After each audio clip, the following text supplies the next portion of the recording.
Tiyas, duuti tiyas Oromiyaa keessa akkuma gaaf duraa jette. Kanaaf uummata keenyanis baay'ee yaaddeenaan jaa jirtutti anasii bahu jechuun uummata Oromoo ganuu jechuudha. Hin jiru. Abbaa fedhetu ija diimeessa malee.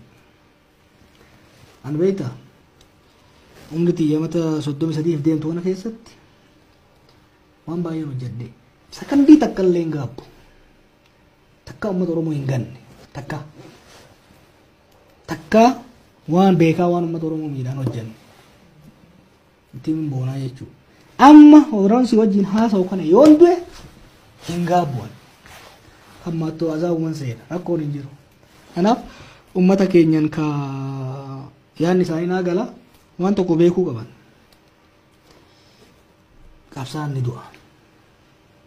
Qabsoon itti fufuu gala ta'aa miti. Haayilee Fidaan ni du'e qabsoon itti fufe. Baaroon nu du'e qabsoon itti fufe. Buruushoo nu du'e qabsoon itti fufe. Nadhiin ni dhaamsiifame. Jamarroo waleen ajjeefame itti fufa. Sadarkaa amma irra geesse kanatti immoo taakkuu takka du'a Sudaaniif duban deebiin. Abbaan as bokkaanetti qabsaa'ota as bokkaanee angorra turraa tokko angorra baana jiru addii kudhatu maaliif tokkoffaa nu kunnu kanurra hammaatatu dhufa biyya kana. Ogoo kana.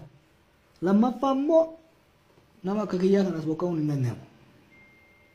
Hin danda'amu. Minnesotaan deebi'u torban kana keessa mucaa kiyya ilaaluu nan deema.